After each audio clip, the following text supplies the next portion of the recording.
Welcome back to the channel. This is my new friend and absolute legend, Adam Cole. Adam is a member and competition shooter at Duchy Shooting Association, and after watching several of my videos is absolutely convinced that he will be able to get my groups tighter within a couple of hours of tuition. Lucky, ain't I? Full tutorial today. This has been a long time coming. We've been, ever since I think my first video trying to shoot further, Adam's been messaging saying we could sort that out. We could definitely sort that out. Well, we'll have a go. And it only happened to be one of the worst days for shooting possible. I don't know how the sound's gonna be. Fucking wind. But we were determined to make it happen. So in order to not be outdone by the weather, we thought we'd just grin, bear it, and get on with it. So, can Adam tighten my groups up with just a couple of hours of tuition? If Adam can get me doing that, then Adam's a champion, isn't he? So you're a competition shooter? I am, mate, yeah. So I shoot in the South West England Field Target Association regional shoots. So that's up in Devon, that's Ashcombe Air Gun Club, East Devon, West Devon, Purbeck, Shabir. I think there's 8 rounds in a year. And obviously we host one of the rounds here as well. So that's a really good thing to get involved with. Shame about the weather today, Ad. I mean, we couldn't have picked a worse day. But like I said, we had to make it happen though, because we've been trying for weeks. We have. Adam did actually take me on a full tour of the facility at Duchy Shooting Association. He showed me around the HFT course and the FT course, but unfortunately the weather was terrible, and in edit the sound was just absolutely dire. So I decided we'll save that for another day when you can actually hear what it is we're talking about. Don't look fairly close to me. Right, so I literally, while I was messing around with cameras, completely forgot to notice. Oh, Big Purple, mate, do you want to just talk us through your gun a sec? Yeah, so it started life as a Daystate Tsar, which is a collaboration between Daystate and Ataman, which are a Russian firm, and they actually made 200 of these worldwide, so it's a limited edition gun. Didn't look anything like this. I've had the stock custom made. A fella called Brian Marsh made that stock. Right. He measured my palm, my fingers, my length of pull. I designed the fore end. He designed all the rear end. That wasn't cheap. I can imagine. Mate, I can feel myself getting poorer looking at it. I feel like I'm supposed to pay you just to be sat next to it. It's incredible. And it's accurate. Yeah. It's definitely accurate. So I'm zeroed at 25 at the minute. Yeah. Right, well, we'll leave your 0 to where oh, we're at 25, aren't we? I think so, yeah. Yeah. So what we're looking for is grouping, right? Yep. So every time you take a shot, you're going to be the same point of aim. Don't worry about where the pellet lands, because it's the grouping that we're looking for. You're going to go away from here today with a completely different mindset about how you take your shot, and it's about muscle memory. Right? Perfect. So what you're going to have to do is over-exaggerate your shot cycle. Yep. So the more you shoot, the more natural it will become. You are going to have to think about it first off. You're going to have to concentrate on what you're doing. But like I say, just put 5 down there. Tell me what target you're going for. We're going for the one that you just set up, yeah? Yeah. So I'm going to go for the. Am I going for the little dots? Any target you like. Go for the bottom left-hand orange dot. Right in the bottom corner, yeah? Right, you fire that 5 times and I'll see what you're doing.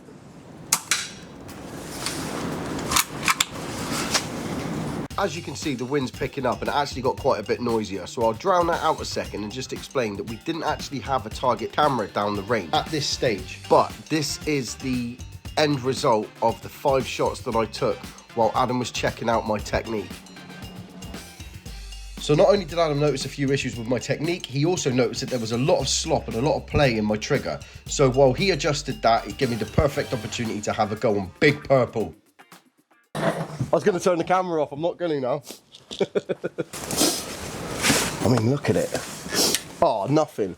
I could have blown that in. I could have breathed on that.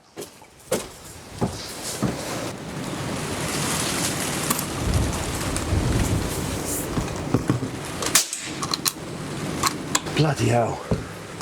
It's very exciting, this one. It's a hell of a sound as well. Hell of a sound. So what's that on the end? It's an air stripper. Air stripper. They are adjustable. It should have some gizzards inside it, which you can adjust, which does affect your point of impact, but the gun doesn't like it. That noise, I love that noise. You probably can't hear it like we can, but... So you got zeros at 45 and at 15. So Yeah. is it zeros at both of those all the time? Yeah, so your primary zero is 40 yard. Right. Right, and because it's so far out, you'll have a secondary zero. Right, where okay. where the arc of the pellet will go through the zero right. on your scope. I didn't know that. That's worth remembering. Yeah. Is that true for all guns? Depends on what your zero's at and how far you're shooting. But yeah, if you've got a primary zero, you should technically have a secondary zero as well. Wow. So, you swap guns as your mag if you want to reload that. Yep. Oh. See this grinning, see? It happens, I can't help it. I say to Adam when we were doing a walk round just a minute ago, you probably didn't hear it because of the wind, but one of my biggest issues is I get massively overexcited. So what we're going to do now, Ad, Yep. if you rattle, let's say, if you put 10 shots into the bottom rightmost, now let's make it comfortable for you, the centre orange dot right at the top in between the two orange. Yep. Yeah, that little round one right at the top in the centre. Yep. If you put 10 into that, Yep. but what I want you to do now, I want you to take up first stage on your trigger. Yep. Check your breathing. Do you breathe out and hold it with your lungs empty? Do you? I tend to breathe. I think what I try to do is breathe in while I'm looking for the target while I'm breathing in. When I lock onto it, sort of start to breathe out, and then towards the bottom of the breath, I try to pull the trigger. That's the theory. Right. So, what you want to be doing is getting your target on your crosshair. Yep. Yeah. Taking up your first stage. Yep. Yeah. Then check your breathing. You're on your first stage. Yep, I'm with you. And then you fire. And then once you've fired, if you look at what I do, this is about your trigger control and follow through. Yeah, because I just flicking it. Yeah. So, and it'll be the same for every single shot. So, I'm going to go for the bottommost black dot. So I've taken up first stage. Can you see my finger? Yeah. Pause. Held it back there. Yeah. So, it's first stage, pause, break the shot, and hold. Yeah. And in that cycle of your trigger pull, you'll be checking your breathing. Once I've checked my breathing, it's first stage, pause, make sure I'm on target, break and hold. Right. And the hold is your follow through. Right. Yeah, rather than snatching it and going Yeah, like that. that's the one. That's what you. Yeah. Right. So 10 shots doing that then.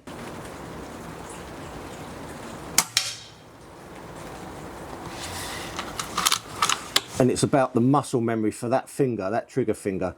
Ooh, yeah, I see what you mean. I was trying to take up the first stage, went a bit too far. See, that trigger is really, it's a bit sloppy, Ad. It's not ideal for getting your firing cycle tuned in. Yeah. But you will get used to that as it is. Right, okay. So your firing cycle, your trigger control, you'll get in tune with the trigger as it is.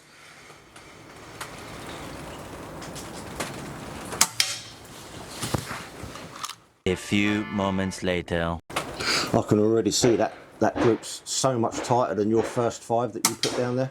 Yeah. Yeah, I agree. So much tighter. And that's with a trigger that's not set properly. So you've made huge improvements just through you and what you're doing. Yeah. Yeah? 100%. Yeah, completely. I should have put a camera down there, but yeah. Yeah. So basically, the first shot, I was inside the dot, but I was all over the place. And they've pretty much, if they haven't gone through the same hole, they're pretty much close. touching. Yeah. Yeah. So they're all in the same. Yeah. And that's down to you and your trigger control. Yeah. Right? Now, it's about consistency. If you want to hit that bullseye or put your pellet through the same hole as the last one every single time, it's about the consistency. The way you shoulder the gun, your cheek weld, your eye relief on the scope, and 100% muscle memory in your trigger finger. So first stage, pause, break, hold. Yeah? I'm with you. And that's going to bring your groups from probably, I don't know, that at 55 yards Yeah. down to that. Well, it's already massive improvement. Massive improvement. Concentrate on first stage, pause, break, hold. Because you've got a magazine-fed gun, rather than going between shots, yeah. When you action it, cock it, and just take your time sliding it forward. And what that will do is that will decrease the likelihood of damaging the head of the pellet in the transition between the mag and the breech. Right, I'm with you. Yeah. It's going to take some getting used to. Yeah. Yeah, because you've got yourself into a real bad habit there. I have, and I reckon. And you're going to have to make a conscious effort every time you pull that trigger. First stage, pause, break, hold. Yeah? You're trying to delete the bad habit that you've got and replace it. When we look at that group compared with the first one, Ed, Yeah, they're going straight in the same place now. That is, you know, and we haven't even figured out what pellets it likes yet. So, and that's all you. That's your trigger input. Love it. Yeah, that's much better. 100%, isn't it? It's good, isn't it? It's literally technique. Yeah. And it has to be consistent. Every single shot has to be the same. But like I say, you know, you're going to get used to that trigger as it is. I mean, I think the trigger needs work. I think we can agree with that. I would struggle with that, to be fair. But no, it's what you're used to at the moment, and you've already made a huge improvement. Yeah, absolutely. Huge improvement. Yeah. So I think stick with a QIS at the moment. Yep. Put another 10, pick another target at 25 there, and just do the same again.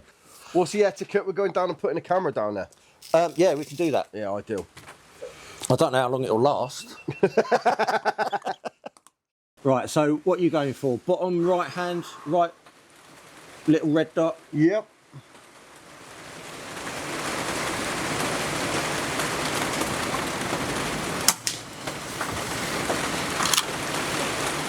Slowly in.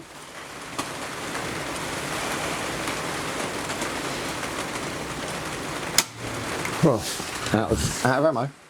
No, I hadn't indexed it. Ah. Hang on, 2 seconds. Yeah, it wouldn't. I didn't put the indexing mechanism together. Schoolboy error. We'll edit that out.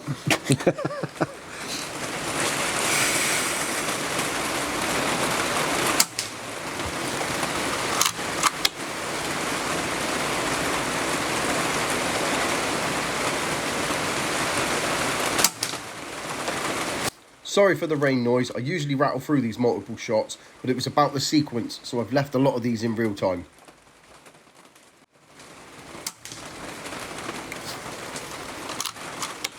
I think the wind's back up as well. Yeah, mate, but I'll tell you what, that's a vast improvement. Look at that. See, this is the point I get excited, so don't wind me up.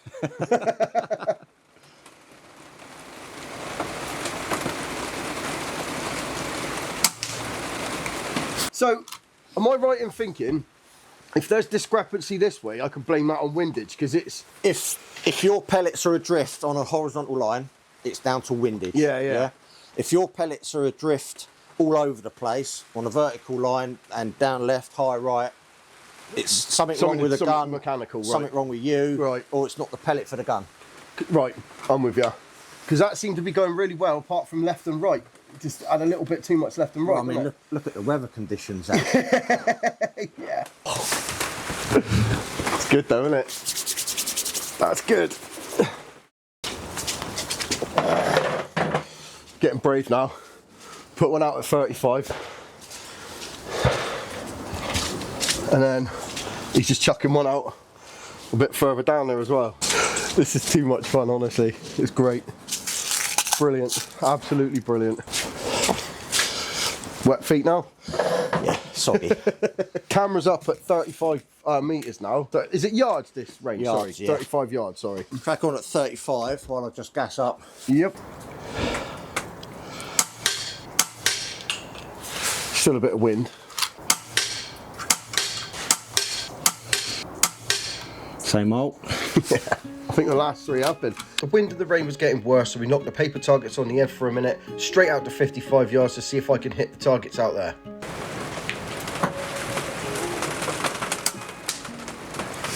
Got it? Yeah. Good man. So that's 55 yards. 55 yards. What size are the kill zones on the domino at 55? 35 mil. So 35 mil, 55 yards. Yeah. At this stage, I thought it was probably time to end on a high. Finished the video there. I'd had a really good time shooting with Adam. A couple of the other guys from the club introduced themselves and we had a shoot together. We had a bit of banter. It was a really good afternoon. Adam's got a pretty big collection of guns and he brought a few of them with him. Unfortunately, we didn't have time in this video, but keep an eye on the channel because we're definitely going to do a video featuring most of those guns. They were great. I think it's safe to say that after a few hours with Adam, he definitely did close my groups down, so fair play to him. At this point, we thought we'd push it out to 55 just to end the day and see what happened.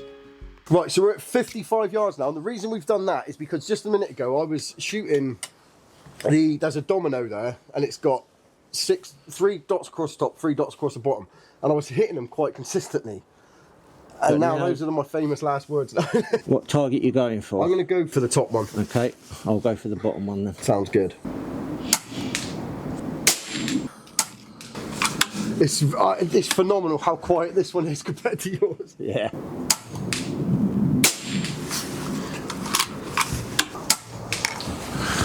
Oh, I wondered what was going on. We've got the wrong ammunition. Oh, have you? I'm putting the exact heavies through it instead of Barracuda 8s. Alright. Help yourself to those Barracuda 8s, because I don't... Yeah, no, that's fine. So I'm going to go for the black dot that's directly to the left of the orange square. Oh, Bullseye. bang on. Alright, I'm going to go for the black dot that's directly to the left of the orange target I've just been shooting. Yeah. There you go, mate. Mate. And you know, if I was by myself, that would have been a finger snap moment. So, I'm going to end this video there. Basically, massive thank you to everybody at Duchy Shooting Association for letting me come down here today, but especially to Adam for making it all happen. We've been trying to do this for weeks, like I said, and it just hasn't panned out. The weather's cheered up a little bit now, which is a shame that it wasn't like that this morning. So, over the 55 metres, I think that's probably going to come down to pellet testing. Would you agree? Absolutely. Over 25 metres, I'm very happy with how that's massively changed. Well, within an hour. How much it changed within an hour, really. So basically, I think the next stage for me is going to be pellet testing over the 55 metres, because I'd like to be able to get really tight groups over 55 metres. I'm still hitting the target over 55 metres way better than I was before. Way better. Thanks to Adam today. And I just need to get drilling the sequence. From a beginner's perspective, when you're holding the trigger afterwards, I don't know if it'll be the same for everyone, but there's something about holding onto it that makes you think, why am I holding onto it? And you remember that it's the end of the sequence of things that you're doing. Like, you know, so finding the first stage, holding, passing through that and keeping hold of the trigger then. And I think it's kept my my excitement levels to a sort of controllable level where I'm not jumping around like I'm on springs. But yeah, so massive thanks, mate. I appreciate it. Anytime, awesome meeting you. And we're going to shoot some more stuff now, and I'm going to let you go because this video's probably like gone from this to this now. But anyway, I love it. YouTube. Yeah, take care. See you in a bit. Cheers, then.